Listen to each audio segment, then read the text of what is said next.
Bansal and I'm your biology instructor. So students, application of biotechnology, which is your 12th chapter of your class plus 2 biology, इसका हम last lecture cover up कर रहे हैं आज, जिसमें कि हम कुछ एथिक्स, कुछ bio weapons, bio war, bio patent, bio piracy, इन सभी कॉन्सेप्ट के बारे में पढ़ेंगे। तो सबसे पहले आ रहे हैं एथिक्स। एथिक्स का मतलब क्या होता है? एथिक्स मतलब जो हमारे सामाजिक मूल्य होते हैं, हमारे जो स्टैंडर्ड्स होते हैं, मतलब जो हमने सेटअप कर रखे होते हैं, सोसाइटी ने सेटअप कर रखे होते हैं ताकि सोसाइटी स्मूथली चलती रहे, कोई रूल्स को वायलेट ना करे। मतलब एक शर्म लिहाज हो जाता है कि आप किस तरीके से चीज़ कंडक्ट करते हैं, क्योंकि चीज़ें करने के हमारे पास कुछ तरीके हो सकते हैं। ऐसे तरीके जो दूसरों को ऑफेंड करें, दूसरे ऐसे तरीके जिनसे काम भी बन जाए और कोई बंदा हमसे ऑफेंड भी ना हो। तो अगर आप काम दूसरे तरीके से करते हैं, यानी कि आप काम निपटा भी देंगे और किसी को बुरा भी ना लगे, तो वो एथिक्स के अंदर आता है। एथिक्स कुछ मॉरल होते हैं, कुछ स्टैंडर्ड होते हैं जो सोसाइटी के अंदर सेटअप किए जाते हैं ताकि सोसाइटी के अंदर जो कंडक्ट है, जो बिहेवियर है, वो स्मूथली रन करता रहे। ओके, ताकि वो पकड़ में रहें चीजें। That are known as ethics. तो बायोटेक्नोलॉजी में एथिक्स क्या है? देखिए, अगर हम मॉरल वैल्यूज की बात करें, हम सामाजिक मूल्यों की बात करें, शर्म लिहाज की बात करें, तो बायोटेक्नोलॉजी में जो प्रोसीजर्स करवाए जाते हैं जनरली वो एथिक्स को, ह्यूमैनिटी के एथिक्स को वायलेट करते ही हैं। जैसे कि सबसे पहले it violates the integrity of species. हर जानवर, हर एनिमल, हर प्लांट, नेचर ने जब उसे बनाया तो वो अपनी खुद की एक आइडेंटिटी पोजेस करता था। कॉटन प्लांट की अपनी खुद की एक आइडेंटिटी थी, इसके अलावा काउज की अपनी खुद की एक आइडेंटिटी थी, रैबिट्स की अपनी एक खुद की आइडेंटिटी थी। अब हमने क्या किया, रिकम्बिनेंट टेक्नोलॉजी से यूज कर करके उनके अंदर डिफरेंट जीन्स इनकॉर्पोरेट किए, जिससे उनकी जो पर्टिकुलर आइडेंटिटी है वो लॉस्ट हो गई। तो इससे ऑर्गेनिज्म की इंटीग्रिटी वायलेट होती है। Second, it violates the concept of humanity. That's right here. Humanity का कॉन्सेप्ट हमें क्या समझाता है? मतलब हम इसे हिंदी में बात करें तो ये एक तरीके से मानवता हो जाती है। आप दूसरों की इज्जत करें, आप दूसरों की भलाई के बारे में सोचें, ये सारी चीजें। तो अगर ह्यूमन जीन किसी और ऑर्गेनिज्म में भी पोजेस किए जाएंगे जो कि इन चीजों को फॉलो अप नहीं कर रहा है, तो ह्यूमैनिटी का कॉन्सेप्ट तो एक तरीके से डिसोल्यूट हो जाता है। तो it violates the concept of humanity. Humanity कहती है हर जीव, हर प्राणी का जो कि इस अर्थ पे रिजाइड करता है, उसका सम्मान करना चाहिए। लेकिन अगर आप उसमें डेलिबरेटली जीन्स इंसर्ट करके उससे मर्जी के प्रोडक्ट लेने की कोशिश कर रहे हैं, तो मतलब ये ह्यूमैनिटी के अंडर नहीं आता है। Third, it causes a lot of suffering to the transgenic animal. जो लैब के अंदर एक्सपेरिमेंट्स के लिए ट्रांसजेनिक एनिमल्स बनाए जाते हैं, जिन पे वैक्सीन सेफ्टी टेस्ट होती है, जिन पे डिजीज के मैकेनिज्म स्टडी होते हैं, उन्हें बहुत सफरिंग झेलनी पड़ती है इन बीमारियों की वजह से। ओके, तो ये भी एथिक्स के अगेंस्ट हो जाता है कि हम अपनी सेफ्टी के लिए, पर्सनल सेफ्टी के लिए, वैक्सीनेशन इज फॉर अस, तो उस चीज को इजाद करने के लिए हम जानवरों को मार रहे हैं, उन पे चीजों को टेस्ट कर रहे हैं, ये गलत हो जाता है। Fourth, disturbs the ecological balance. अब सपोज मैं कहूं कि हमने रैबिट को ट्रांसजेनिक करके उसे मॉडिफाई कर दिया। मॉडिफिकेशन की वजह से वो इतना स्ट्रांग हो गया कि वुल्फ जो है, फॉक्स जो है, अब वो उसका शिकार नहीं कर पा रही है। तो उसके नेगेटिव आउटकम क्या आएंगे? रैबिट्स का काउंट जरूरत से ज्यादा बढ़ेगा तो वो प्लांट वेजिटेशन को खत्म कर देंगे। रैबिट इतना ज्यादा स्ट्रांग है, फॉक्स उसका शिकार नहीं कर पा रही है, फॉक्स भूखे मर जाएगी। रैबिट अल्टीमेटली पेड़ पौधों को इस लेवल तक खा जाएंगे अपने नेटिव प्लेस पे कि उनके खाने के लिए कुछ भी नहीं बचेगा। अल्टीमेटली रैबिट्स भी वैनिश हो जाएंगे, वेजिटेशन भी वैनिश हो गई। रैबिट इतना स्ट्रांग था कि फॉक्स उस पर फीड नहीं कर पा रही थी, तो उस पर्टिकुलर इकोसिस्टम में जहां पे ये तीनों चीजें एग्जिस्ट कर रही थी, फॉक्स भी खत्म हो जाएगी। फॉक्स पहले खत्म होगी, देन प्लांट्स खत्म होंगे एंड अल्टीमेटली रैबिट्स खत्म हो जाएंगे। तो इकोलॉजिकल बैलेंस बिगड़ जाता है। Fourth, status of factory. अब आप सभी ने वो कॉन्सेप्ट पढ़ा था मॉलिक्यूलर फार्मिंग का। इसमें ऑर्गेनिजम्स की बॉडी के अंदर फॉरेन जीन डाल दिए जाते हैं ताकि उनके प्रोडक्ट्स को अगर कंज्यूम किया जाए तो हमें target proteins, target enzyme, vitamins वगैरह मिल जाते हैं। अब मॉलिक्यूलर फार्मिंग के अंदर ये जो पिग्स हैं, ये जो रैबिट्स हैं, एक तरीके से बायो रिएक्टर का ही रोल दे रखा है। आपने इन्हें फैक्ट्री का स्टेटस दे रहे हैं, आप इनसे प्रोडक्ट ले रहे हैं। आपने उन्हें पैदा ही क्यों करवाया क्लोनिंग के थ्रू, ताकि आप उनसे प्रोडक्ट ले सकें। आपने उनके अंदर टारगेट जीन डाल रखा है ताकि आपको प्रोडक्ट मिल सके। फिर वो एनिमल तो रहे नहीं, उन्हें एक फैक्ट्री का दर्जा दे दिया गया, जो कि एक लिविंग ऑर्गेनिज्म को डिनोट करने का एक बहुत बुरा और वाहियात तरीका हो सकता है। Next, creation of super bugs. Super bug का क्या केस है? आप सभी बीटी कॉटन का केस जानते हैं। जब बीटी 1 इंट्रोड्यूस की गई थी तो बॉलवर्म्स कंट्रोल हो गए थे कुछ सालों के लिए, लेकिन कुछ ही सालों बाद बॉलवर्म्स इतने ज्यादा रेजिस्टेंट हो गए बीटी 1 के लिए कि हमें बीटी 2 इजाद करना पड़ा। और इन फ्यूचर मतलब वो एक सुपर बग हो गया जिसपे बीटी 1 एक्ट नहीं कर रही थी।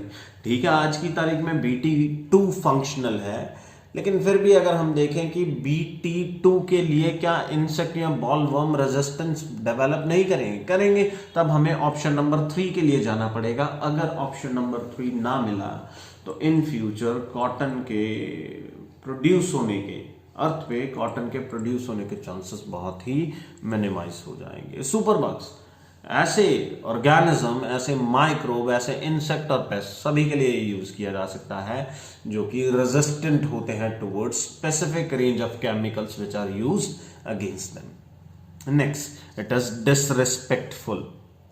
किसी एनिमल, किसी प्लांट का यूज करना for your personal reasons is very disrespectful towards that particular organism. Gene pollution, जो जीन प्लांट में बिलोंग ही नहीं करता था, एनिमल किंगडम में बिलोंग करता था, या मैं कहूं बैक्टीरियल किंगडम में बिलोंग करता था, आपने उसे प्लांट के अंदर इंट्रोड्यूस कर दिया। लीच का जीन उठा के आप ब्रेसिका नेपस में डाल रहे हैं। एनिमल किंगडम का जीन प्लांट किंगडम में पॉल्यूशन ही तो माना जाएगा, वो वहां पे नॉन बिलोंगिंगनेस के अंदर कंसिडर हो रहा है। और ऐसे मॉलिक्यूल्स या हम कहें ऐसे सब्सटेंस जो कि किसी सिस्टम को बिलोंग नहीं करते लेकिन वहां पे प्रेजेंट हैं, they are termed as pollutants. और इन फ्यूचर हमें क्या पता, अभी ये टेक्नोलॉजी इतनी नहीं है, 90s 70s 80s के अंदर ये आई है, अभी इन चीजों को सिर्फ 40-50 साल हुए हैं। अगर लॉन्ग रेंज के अंदर कुछ 60-70 सालों में या 100 सालों बाद इनके कुछ एडवर्स इफेक्ट आने हुए, हमें इस चीज की कोई नॉलेज ही नहीं है। तो इसी वजह से ये सारी चीजें एथिकल रिलेटेड देखी जाए या एथिक्स के अकॉर्डिंग में देखी जाए तो ये सारे एथिक्स को वायलेट करते हैं। ठीक, तो बायोटेक्नोलॉजी में एल्साई किया जाता है, एथिकल, लीगल, सोशल इश्यूज को कंट्रोल करना। तो all the ethical, legal, social issues, to deal with that, Indian government has set up a regulatory body. That regulatory body is GEAC. What is the full form of GEAC? It is Genetic Engineering ENGI है, Genetic Engineering Approval Committee।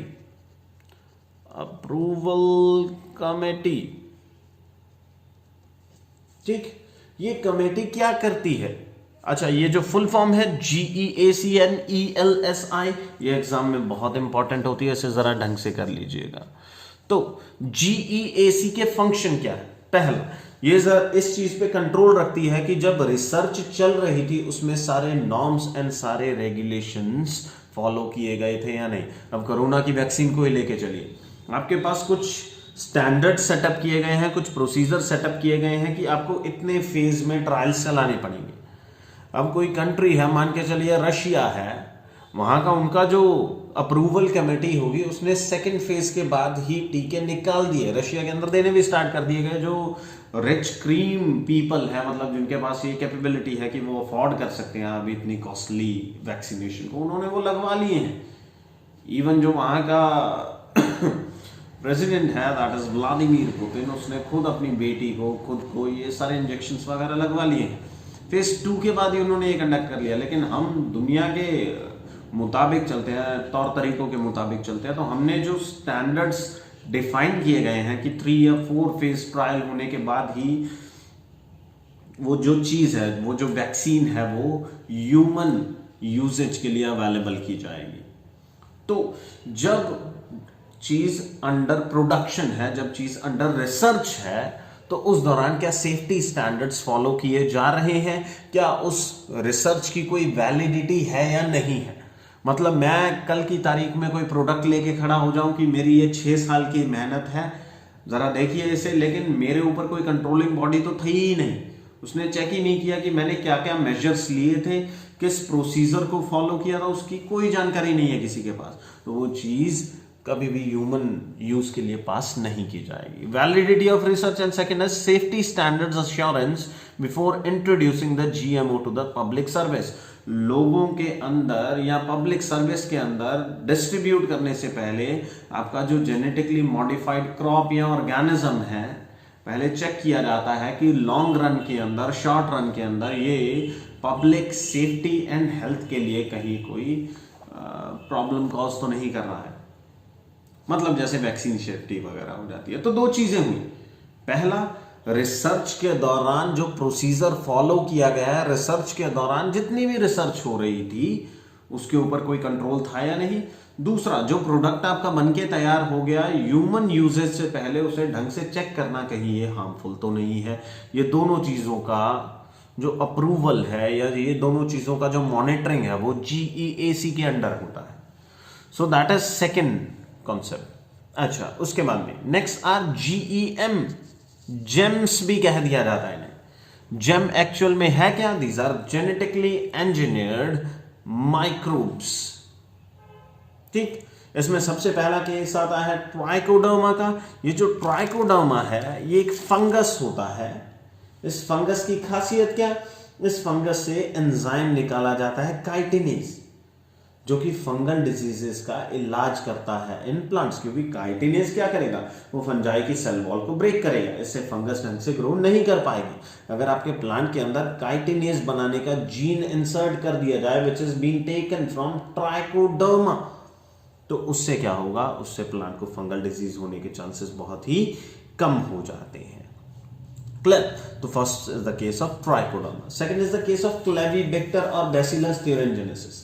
Soil bacterium होते हैं, ये endotoxin यानी कि BT toxin बनाते हैं, और ये बीटी टॉक्सिन क्या करते हैं? ये बॉलवर्म्स के अगेंस्ट काम करते हैं। कैसे? उनके इंटेस्टाइन के अंदर छोटे छोटे परफोरेंस या मैं कहूं सॉरी पोर्स क्रिएट कर देते हैं, जिनके थ्रू वर्म डाई कर जाता है। सेकेंड केस क्लेवीबैक्टर का। थर्ड है स्यूडोमोनास फ्लोरिसेंस। ये जो स्यूडोमोनास फ्लोरिसेंस है, इसमें से एक आइस जीन आइसोलेट किया जाता है और इसे प्लांट्स के टिश्यूज के अंदर इंसर्ट कर दिया जाता है। इससे जिन इलाकों के अंदर सर्दी जरूरत से ज्यादा पड़ती है, पत्ते जो है, स्टेम जो है, वो फ्रॉस्ट बाइट का शिकार हो जाती है। फ्रॉस्ट बाइट क्या होता है? एक्सेसिव ठंड की वजह से टिश्यू डिग्रेडेशन, नेक्रोसिस हो जाता है। तो इस चीज को कंट्रोल करने के लिए आइस जीन इंसर्ट किया जाता है प्लांट्स के अंदर ड्यूरिंग टिश्यू कल्चर। इससे जो प्लांट प्रोड्यूस होंगे उनके अंदर फ्रॉस्ट बाइट के अगेंस्ट रेजिस्टेंस होगी। That is the case of Pseudomonas fluorescens. Third is fourth one is Pseudomonas putida. It resolves the major problem of oil spills. Oil spill क्या होता है? तेल का लीक हो जाना। आपने सुना होगा न्यूज के अंदर कई बार, बड़े बड़े जहाज होते हैं, शिपमेंट्स होती हैं, टैंक्स होती हैं, जो कि समंदर के अंदर खड़े होते हैं। खड़े खड़े उनमें से तेल लीक होना स्टार्ट हो जाता है। वो तेल जब समंदर के सरफेस पे फैल जाएगा, उससे जो अंदर फ्लोरा एंड फौना है उसे बहुत ही, उनकी लाइफ बहुत ही डेंजर के अंदर चली जाती है। तो ऐसे केस में क्या किया जाता है? एक सुपर बग क्रिएट किया गया जिसका नाम है स्यूडोमोनास प्यूटिडा। ये बहुत इंपॉर्टेंट है। इसमें प्लाज्मिड यूज किया गया which is been taken from 4 oil eating bacteria.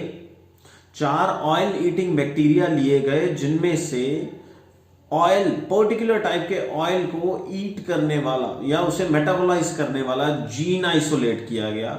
उन चारों तरीके के जीन्स को कंबाइन किया गया और उसे स्यूडोमोनास प्यूटिडा के अंदर डाल दिया गया। अब जो स्यूडोमोनास प्यूटिडा है, इसमें 4 तरीके के ऑयल कंपोनेंट्स को डाइजेस्ट करने की कैपेबिलिटी आ गई। कौन कौन से हैं वो? जाइलीन है, ऑक्टेन है, कैम्फर है, नेप्थलीन है। मैं चारों लिख देता हूं। Against xylene, next one is camphor. Camphor के बाद तीसरा आता है octane, and fourth one is naphthalene. Naphthalene. तो ये चार चीजों को डाइजेस्ट करने की कैपेबिलिटी रखता है। चार डिफरेंट माइक्रो ऑर्गेनिज्म से जीन लिए, एक में से जाइलिन को डाइजेस्ट करने वाला जीन ले लिया, एक में से कैम्फर को, ऑक्टेन को और नैप्थलीन को। इन चारों को जोड़ के एक प्लाज्मिड में डाल के उसे स्यूडोमोनास प्यूटिडा के अंदर डाल दिया गया और जहां पे भी ऑयल स्पिल होती है वहां पे ये रिलीज कर दिया जाता है। ये ऑयल स्पिल्स को डाइजेस्ट कर देता है और ऑयल को समंदर के सरफेस पे फैलने से रोकता है। तो ये है जेनेटिकली इंजीनियर्ड माइक्रोब्स। आगे देखते हैं। नेक्स्ट हमारे पास कॉन्सेप्ट बायो पेटेंट का। जरा चेकआउट कर लेते हैं बायो पेटेंट होता क्या है। Bio patent, it is an authority which is granted by government. Government ने एक राइट, एक अथॉरिटी दे दी किसे? इन्वेंटर को, जिसने कोई खोज की है।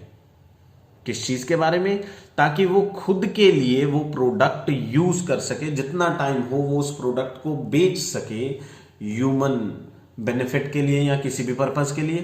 प्लस अगर कोई और कंपनी, कोई एमएनसी है, कोई और पर्सन है जो कि इस प्रोडक्ट को यूज करके ह्यूमन लाइफ को बेटर बनाने के लिए इनिशिएटिव लेना चाहता है, तो वो पर्सन अपने प्रोडक्ट को कुछ डेफिनेट पीरियड ऑफ टाइम के लिए यूज करने के लिए परमिशन ग्रांट करता है टू द अदर पर्सन, या तो वो खुद उसका यूज कर सके। मतलब जब आप पेटेंट करवा लेते हैं, मान के चलिए आप XYZ कोई प्रोडक्ट आप में से किसी बच्चे ने डिस्कवर किया, उसका जल्दी से पेटेंट करा लिया, अब आप खुद वो प्रोडक्ट बेचने और उसका यूज करने के लिए अथॉरिटेटिव हो जाते हैं।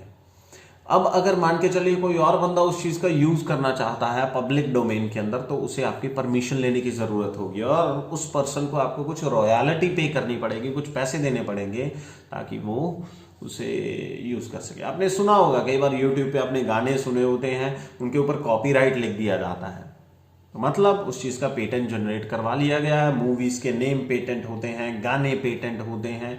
यहां पे मैं बायोलॉजिकल प्रोडक्ट्स के पेटेंट की बात कर रहा हूं तो ये बायो पेटेंट हो जाता है। It is an authority granted by government to the inventor for use of concern product by himself और by others for definite period of time, that is bio patent. तो गवर्नमेंट जब bio patent grant करती है तो वो कितने aspects को ध्यान से देखती है, ये बहुत इंपॉर्टेंट है। पहला है नोवेलिटी, मतलब गवर्नमेंट ये चेक करेगी क्या ये प्रोडक्ट बिल्कुल नया है, मतलब आज से पहले ये डिस्कवर नहीं किया गया, बिल्कुल ये कंडीशन सेटिस्फाई होती है, पेटेंट ग्रांट कर दिया जाएगा। दूसरा, नॉन ऑब्वियसनेस, इसका मतलब प्रोडक्ट तो पुराना है लेकिन अभी तक उसका फंक्शन अननोन था। जैसे कोई सामने आ जाए गवर्नमेंट के कि मैंने नीम का ये यूज पता किया है। अब नीम जो है हजारों सालों से इसकी खेती हो रही है, इंडिया के अंदर तो स्पेसिफिकली होती है आयुर्वेदा के लिए, लेकिन जो बेनिफिट बताया जा रहा अभी तक कहीं पे भी मेंशन नहीं था। आप ये चीज को प्रूव कर दीजिए, आपको उस पर्टिकुलर रेंज के लिए यूज अगर आपका प्रोडक्ट हो रहा है, आपको स्पेसिफिकली उसके पेटेंट मिल जाएंगे। यानी मैं कहूं, अगर मैं कहूं कि नीम के बारे में किसी को ये नहीं पता था, इसका एंटी फंगल के तौर पे भी यूज किया जा सकता है, अभी तक किसी बुक में ये नहीं लिखा था, किसी ने ऐसा यूज भी नहीं किया था। मैं गवर्नमेंट के सामने जाऊंगा, मुझे नई चीज पता चली कि नीम में एंटी फंगल प्रॉपर्टी है और इससे रिलेटेड मुझे इस चीज का पेटेंट दिया जाए, इस डिस्कवरी का पेटेंट दिया जाए। नेक्स्ट टाइम कोई भी एंटी फंगल नीम से जनरेटेड मेड बनेगी तो आपको उसकी रॉयल्टी मिलेगी।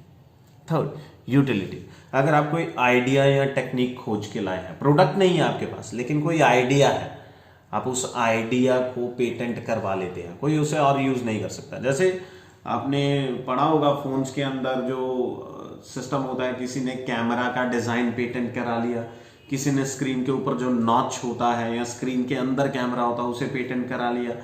अब सैमसंग है, Xiaomi है, एप्पल है, एक दूसरे पे केस करते ही रहते हैं कि इसने मेरा आइडिया चुरा लिया, ये हमारा कॉन्सेप्ट था।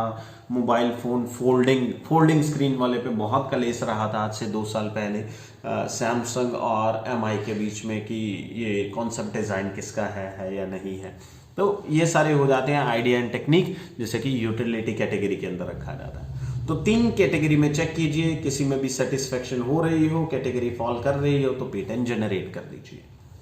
Next, biopiracy, if the patented product is being used with the consent of inventor, it is without, not with, it is without. If the patented product is being used without consent of the inventor, sorry for that, मतलब inventor को पता ही नहीं है, उसकी permission नहीं ली गई है, उसका कंसेंट नहीं लिया गया है, उसकी नॉलेज के बिना उस पेटेंटेड प्रोडक्ट को कहीं पे यूज किया जा रहा है, तो ये बायोपायरेसी के अंदर आएगा। इंडिया वालों के साथ बहुत ये हुआ है। इंडिया के अंदर रिच बायोडाइवर्सिटी मिलती है, हिमालय है हमारे पास, वेस्टर्न घाट्स है हमारे पास नॉर्थ ईस्ट है, जहाँ पे बहुत सा एरिया अभी भी अनएक्सप्लोर्ड पड़ा है। तो वहाँ पे बहुत सारे प्लांट, वेजिटेशन, एनिमल ऐसे मिलते हैं जिनका प्रोडक्ट बहुत यूजफुल हो सकता है in health care, in food and technology. तो जनरली कंपनीज क्या करती हैं या दूसरे देश क्या करते हैं, अभी इंडिया वालों ने उसका डिस्क्लोजर या उसका कोई पेटेंट फाइल नहीं किया तो खुद पहले ही पेटेंट फाइल कर देते हैं। बासमती इसका सबसे बेस्ट एग्जांपल है, बहुत अच्छा टेस्ट होता है, बहुत अच्छी फ्रेग्रेंस होती है, अमेरिका ने इसका पेटेंट ले लिया था एक बार, तो इंडिया वालों को केस लड़ना पड़ा है इसके against. Anti fungal property of Neem, healing property of turmeric, khadi था, जर्मनी ने इसका पेटेंट लेने की कोशिश की थी। Anti diabetic property of bitter gourd and jamun, brazzein एक शुगर होती है जो कि 200 गुना ज्यादा शुगर होती है ट्रेडिशनल शुगर के मुकाबले, तो इन सभी का पेटेंट लेने की कोशिश करती हैं कुछ एक्स्ट्रा कंपनीज जो कि किसी और देश को बिलोंग कर रही होती हैं। तो biopiracy. Next is biowar. Biowar क्या है? बायो वेपन्स यूज करना against humans, against crops, against animal. पुराने टाइम में क्या करते थे, जब बड़े बड़े किले होते थे, दरवाजे नहीं खोले जाते थे, तो मरे हुए पशु एक गुलेल पे बांध के शहर के अंदर फेंके जाते थे, जिसके गेट नहीं खोले जा रहे होते थे किले वगैरह के अंदर। और निशाना कहाँ पे लगाया जाता था? वाटर रिसोर्स पे, वाटर बॉडी पे। मरा हुआ जानवर अगर वाटर बॉडी में गिरा मतलब वो पानी खराब हो जाएगा। कुछ भी हो, मरते ना करते, उन्हें गेट खोलना पड़ेगा ताकि वो पानी लेने के लिए बाहर निकल सके, और आक्रमण हो जाते थे। बायो वेपन्स का सबसे पुराने केस जो कि जनरली किए जाते थे। आजकल चाइना ये काम कर रहा है, कोरोना वायरस बनाया। ट्रेडिशनल वेपन से तो वैसे ही बेचारा डरता है, उसकी आर्मी ही कुछ ऐसी है। तो उसने क्या किया, कोरोना वायरस थोड़ा मॉडिफाई किया। 100 से ज़्यादा तरह के वायरस हैं, एक को जेनेटिकली मैनिपुलेट किया और ह्यूमन के रेस्पिरेटरी ट्रैक्ट और लंग्स दोनों पे अटैक करने की कैपेबिलिटी दी और दुनिया के अंदर छोड़ दिया। सारी कंट्रीज मरती फिरती हैं बेचारी। तो एक तरीके से कोरोना वायरस बायो वेपन हो गया, और जो बायो वेपन का यूज करके अगेंस्ट दूसरी कंट्रीज काम किया जा रहा है, दैट इज बायो वॉर। तो यहां पे ये चैप्टर खत्म होता है, एप्लीकेशंस ऑफ बायोटेक्नोलॉजी। आपको इसके कोरिलेशन में कोई भी ऐसी चीज मिले जो कि मुझसे डिस्कस करनी रह गई हो तो प्लीज मुझे जरूर बताइएगा। मैं इससे रिलेटेड एक लाइव क्लास लेके आपके डाउट सॉर्ट कर दूंगा। आज के लिए फिलहाल इतना ही रहेगा। Thank you so much.